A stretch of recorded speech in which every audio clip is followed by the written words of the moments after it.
From 12 News, this is Newsmakers. Welcome to Newsmakers. I'm Tim White. A new report from the U.S. Sentencing Commission found federal inmates sentenced out of Rhode Island were more likely to have their compassionate release requests granted during 2020 than most other districts. A Target 12 review of court data found the commission undercounted denials, but discovered of the 78 prisoners that asked to get out early because of COVID concerns, 45 were denied, 30 were granted, and 3 were withdrawn.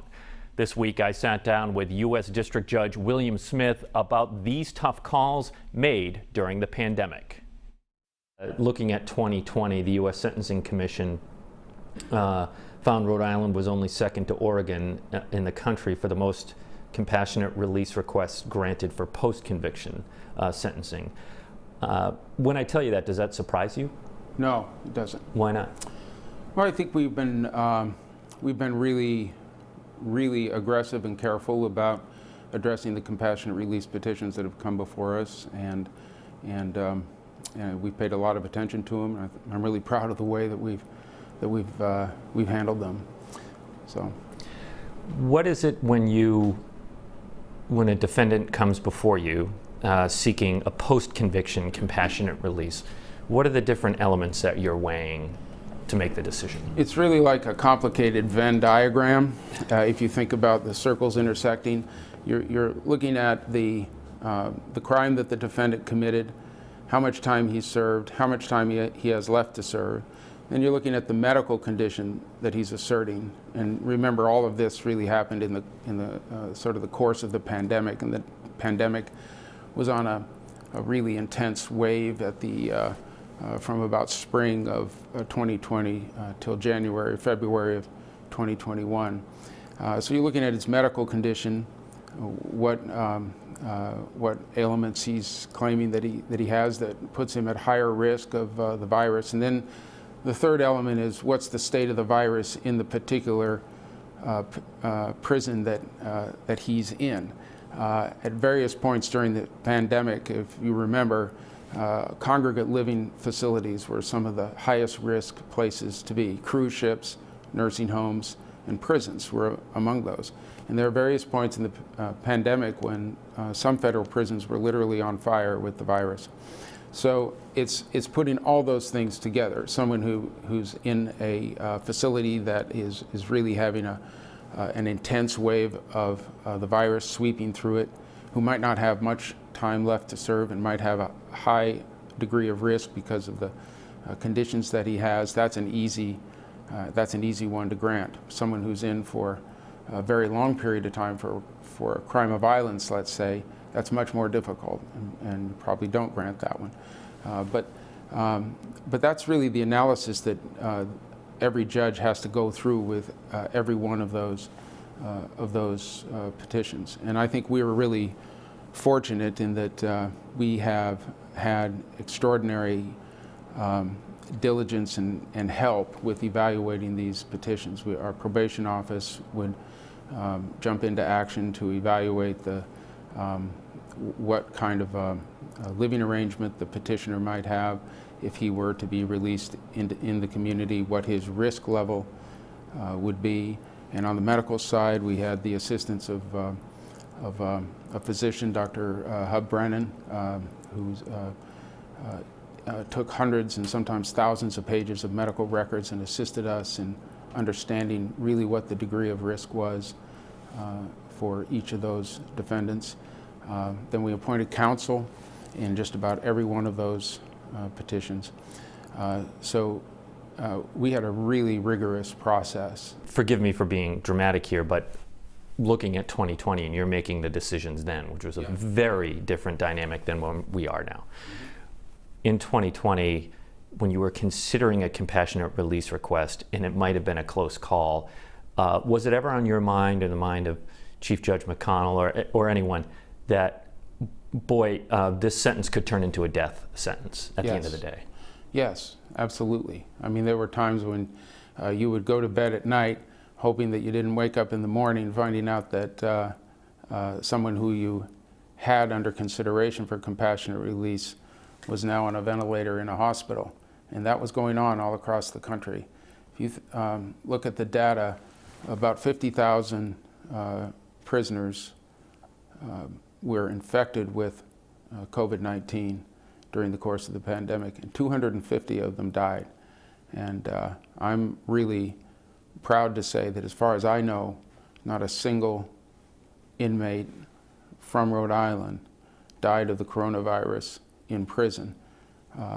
And certainly none that I know of died while their petition for compassionate release was under consideration. And that did happen in other districts. The flip side of that coin, and that is good news, that to your understanding, no one that you kept in prison died in prison. Have you heard anything about someone who was released and there was an adverse incident because they were released early?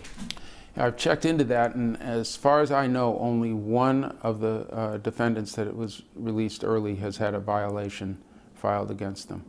So actually, I think the record has been probably better than just the average prisoner who finishes his sentence and is released into the community. And I'll tell you, in one case, I know this is just anecdotal, but I really think we saved one inmate's life. And by the fact that he had a petition pending, we had it, as I did with any that had complicated medical issues, reviewed by our physician, Dr. Brennan, who identified in the medical records that he had a life-threatening cardiac condition. Right then, we called the BOP facility and informed them of this. It was a Friday, and told them this guy needed to get to an emergency room now. No response. They wouldn't take him. So I released him that night with the directive to get to a hospital. Wow. And he got to the hospital, and his cardiac condition was taken care of. And I got a note from him not long ago. He's off, very successful in his return to the community. So I don't need to tell you this. You know there are going to be people out there who see this story and go, oh, geez, the federal judges in Rhode Island are soft. I reject that. I've covered a lot of sentencing here. But what do you say to those people who feel that way when they look at these numbers? Well, I think we've talked about this before. I would put our record in dealing with criminal justice issues up against any district in the country. The answer to crime in this country is not always to lock people up forever or for long periods of time. The reality is that the vast, vast majority of people who go to prison return to the community. It's just a question of when they return to the community and how do you reintegrate those folks into the community. So we have to face the reality that these are members of our community. They've made a mistake. Sometimes they deserve to go to prison for that mistake, but then they come back. And so if we want to address the real issues of criminal justice, we have to rely, I think, less on this idea that we can just lock people up and protect society that way, and more on looking at the root causes of why they commit these crimes in the first place, and then when they do, how do we address it and then keep them from committing crimes again. 2021, is night and day compared to 2020 in terms of post-conviction requests for compassionate release, in that very few are granted at this point. I'm sure it's master of the obvious, but why is that? What's changed? Sure. Well, if you think about that Venn diagram I described, since January, February, what we found is that the cases that are coming before us, the medical issues are not as chronic, not as severe. The prisons are in a much better shape in terms of controlling the virus. So in many of those prisons, there aren't any active cases, or there are very few active cases of the virus. And then the third piece is the vaccination rate has been rising, and many of these folks are either vaccinated or they have the vaccination available to them. So it makes their claim less compelling, and that's really the standard that we have to look at, whether the circumstances are extraordinary and compelling. And so, we have to apply that standard. It's not just a matter of, do we think this person should get out of prison early, and we're not allowed to by statute to just evaluate their rehabilitation. So we might have a prisoner who has been completely done everything that he should have done while in prison and looks like he's totally rehabilitated, but that's not an extraordinary and compelling reason for release. As much as we might think that he should be released, we can't do it on that basis alone. So we have to have an extraordinary and compelling reason. And during the height of the pandemic, we had that because these folks were sometimes in life-threatening situations. Now, with vaccines and no active virus in the prisons, it's harder to say that the circumstances are extraordinary and compelling. So I think since January, we've only granted one petition. What if a prisoner has refused to get the vaccine? I don't know if you've seen that. We have seen it, and it's actually more common than you would think, both for prisoners who are incarcerated and for defendants who are being sentenced to prison. So I've had a number of defendants who've come before me who are not vaccinated and who say that they don't plan to get vaccinated. So the best you can do in that situation is, if possible, to put off their reporting date to prison by 6 weeks so that they have the opportunity to get vaccinated. And then at that point, it's a personal choice. I can only do what I can do. I can't make them get vaccinated. I can certainly encourage them to. But we've seen some resistance among some defendants and some prisoners. Is it on them at that point? I mean, not to be callous. I think it is on them, yes. So that's less of a factor for you. If they have that choice to get the vaccine and they knowingly refuse to do it, right, then the fact that they're not vaccinated lessens for you a little bit. It does. Okay. When we come back, Ted Nesi sits down with the outgoing director of the Department of Environmental Management. Stay with us. You're watching Newsmakers. Welcome back to Newsmakers. I'm Tim White. For more than a decade, Janet Coit has been the head of the Rhode Island Department of Environmental Management, the longest serving director ever. Ted Nesi sat down with Coit to reflect on her 10 years at the helm of the DEM. Director Coit, thanks for joining us to talk about your legacy at DEM as you finish up your tour of duty. Thank you. You're welcome. So I asked this morning, you are the longest serving DEM director since the department was founded back in 1977. 10 years you've been in the job. What do you consider your proudest accomplishment in the job? Thank you. Well, it's been a privilege to be in the job. It's almost 10 and a half years now. There are many things I'm proud of. One of the proudest would be the progress we've made with our state park system. That, as you know, is a diverse and beautiful system and beloved. But over the course of 10 years, we've been able to increase it by acquiring Rocky Point, which now has a great big new fishing pier.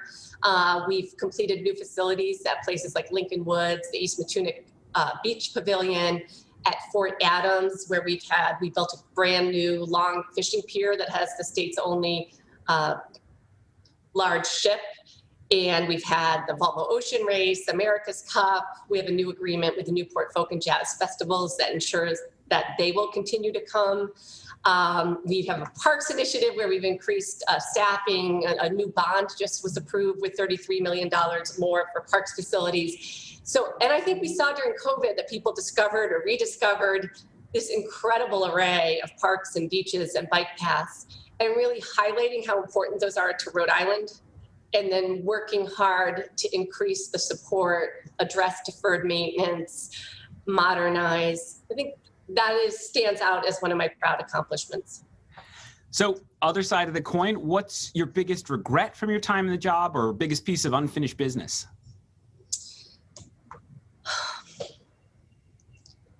I wish I could say there were only one or two. When you work in state government, you pick priorities, and the governor picks priorities, and you focus hard, and you hope you've made an impact. But there's always a lot of work that you don't get to. On the regulatory and enforcement side, we have tried multiple times, DEM and several governors, I've worked for 3, to increase the staffing on that side so that we could make sure to, both for the sake of the business community, turn around permitting and reviews in a timely way, time is money, but also monitor compliance, increase enforcement, more eyes on the field, more enforcement actions. And those programs have been cut over the years, and we've made a priority and made, I think, a very compelling case, apparently not compelling enough, to increase staffing in those programs in the Environmental Protection Bureau. And I would say that is my biggest regret. I'll append to that we need to modernize our computer and IT systems. And again, during COVID, we found we had to do so much online, but there's a lot of things you can't actually do effectively with DEM online. So improving and modernizing our computer systems is really important to actually providing the customer service that people expect right now. That's a perennial thing I hear discussed at the General Assembly, Director. DEM says it needs more enforcement resources. Lawmakers don't go along with it. I do hear environmental advocates who complain that, that has been underfunded. But what do you say to those clearly in the Assembly who are skeptical and sort of see it as just a way to let, bureaucrats torture businesses? So we try hard to be customer friendly and clear and predictable and reliable. So we're not into torture. What we are into is trying to ensure people comply with our environmental laws. And I say to people, the way we've improved air quality, water quality, put formerly contaminated sites back to use, those are benefiting the economy of Rhode Island. That is why people want to work and live here. So skirting environmental laws, it erodes the economy, quality of life, and the confidence people have in Rhode Island. So I think and hope we're in a world where people are trying to figure out how to comply effectively and wanting to hold people's feet to the fire. But if they don't, that really has an impact, not just on a business or an entity trying to get away with something, but the people who live in the area and are dealing with the pollution or the impropriety. So we have to talk about climate change. Obviously, yeah. I'd imagine it's sort of a part of almost everything you think about and are working on within DEM these days. First and foremost, you spend more time probably than the vast majority of Rhode Islanders thinking about climate change, reading reports, hearing from experts. How concerned are you about the long-term effects that are kind of currently baked in the cake with climate change that are going to be had on Rhode Island in the coming decades? So I do think about climate change all the time, and I think that's something that marks my tenure at DEM. I'm not sure the society or DEM was thinking about climate change as much. With Governor Chafee, we created an Executive Climate Council that later became enshrined in law, and a lot of work has gone on over the last 10 years. I think what's already baked in is already having a significant impact on Rhode Island. Our Department of Health did a cutting-edge study about how many more hospitalizations, asthma attacks, deaths we have on days over 90 degrees. We are already seeing, the moon high tides or the storms that inundate our infrastructure that have changed very dramatically in the last few decades. Yesterday, I went out on our trawl survey, which is a long-term survey looking at fisheries. I was asking the captain, who's been at DEM as long as I have, about changes he's seen, and they've been pretty dramatic just in 10 years in terms of the fisheries composition. So climate change is here, and we should be worried about it, but we should be taking action. And I'm also proud of the progress that's been made in the past 10 years, and culminating perhaps, although it's really a new beginning, in the Act on Climate that Governor McKee signed into law in April. And Act on Climate was another thing I wanted to ask you about. So, sometimes you do hear people say, Rhode Island is so small, and this is truly a global issue, emissions, et cetera. What are the concrete things Rhode Island can do beyond the things everyone's doing, trying to get, more electrification, et cetera, that you think will help the state be resilient against climate change? You kind of combine two things in that question, and I want to address them both. Our resilience on how we deal with heat effect, flooding, what's happening to our coastal areas is something we focus a lot on. And I'm proud, again, of the work that we've done, thinking about how do we work with municipalities to be more resilient? How do we create more green infrastructure? So we have natural areas that buffer stormwater. How do we retrofit infrastructure and make sure that new buildings are thinking ahead 50 years about sea level rise, about flooding? So I think that we have to spend at least as much, if not more, attention on promoting resilience and thinking about adapting to climate change. And that is a big focus of DEM. But you started with talking about reducing greenhouse gas emissions. And we've always tried to be leaders and do our part. DEM or Rhode Island is not going to solve climate change, but we've been engaged in regional initiatives like the Regional Greenhouse Gas Initiative that has dramatically reduced emissions from the electric sector. We're promoting now a transportation and climate initiative that would significantly reduce emissions from the cars and trucks. So I think it's Rhode Island acting in a nested way, both individuals, state level, and then these regional initiatives that is going to help the country confront climate change and make sure we do our part. And I was talking to Governor McKee about this just yesterday. It's not just that we want to reduce emissions, it's that we want to embrace a smart future for Rhode Island. Clean transportation, that is the future. We're going to see electric vehicles. We need to have charging stations. We need to have a network. We need to have expanded transit. And we used our VW settlement money, as you might remember, for zero emission buses that would be in the most densely populated routes to try to reduce emissions. That's not just good for climate change, that's good for public health, that's good for local air quality. So I think it is really smart to try to be on the leading edge, not think, oh, what can little Rhode Island do, but how can we be part of the solution and how can we do it in a smart way that means we actually have a cleaner environment locally and we're helping to meet the larger greenhouse gas emission reduction goals. Another huge project that you've been part of as DEM chief is the Narragansett Bay Commission combined sewer overflow. We're taping this during the week. I think Friday you're going to be at a Pawtucket tunnel groundbreaking, which is another big piece. This is all the effort not to have all the waste going off into the bay. Rhode Islanders have already spent a lot of money on the CSO project. They're on track to spend a lot more money on that.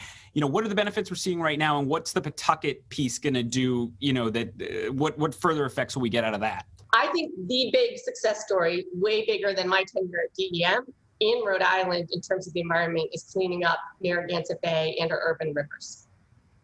We have made amazing progress. You know, a bay that in the 70s might sometimes have looked more like a toilet, sorry to say, with floating objects and a stench, is now a place that is attracting fishing, you know, kayaking. We just opened up for the first time since we've been regulating water quality 2 miles of the Providence River to shellfishing because the water quality has improved so much. So these huge investments that have been made, frankly, by ratepayers, also, you know, by businesses in terms of complying with the Clean Water Act, by municipalities, and by the Narragansett Bay Commission, who's done an outstanding job. They have dramatically improved water quality and even public health in the urban stretches of Rhode Island.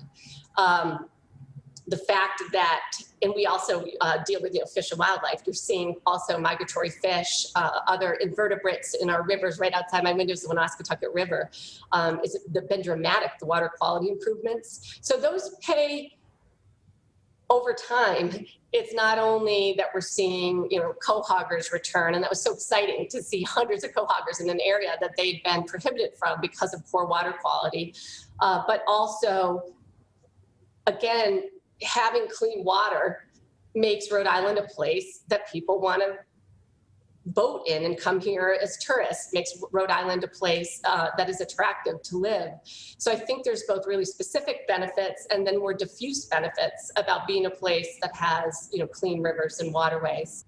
Last question, only about 30 seconds left. What is your advice to your successor at DEM? My advice is to continue to be riveted on the mission, respectful, think about customer service. How we do things is as important as what we do, but the progress that we make and the impact we have is important to every single Rhode Islander. I think equity issues and making sure that all Rhode Islanders share the benefit of the work we do is an area that needs more focus. Outgoing DEM Director Janet Coit, thanks for taking the time to talk with us. Thank you, Ted. I want to thank you for watching. If you missed any of the show, it's on WPRI.com. Our thanks to our first half guest, Federal Judge William Smith. Our complete investigation into early releases of federal inmates is on the Target 12 page. Happy Father's Day, everyone. We'll see you next week on Newsmakers.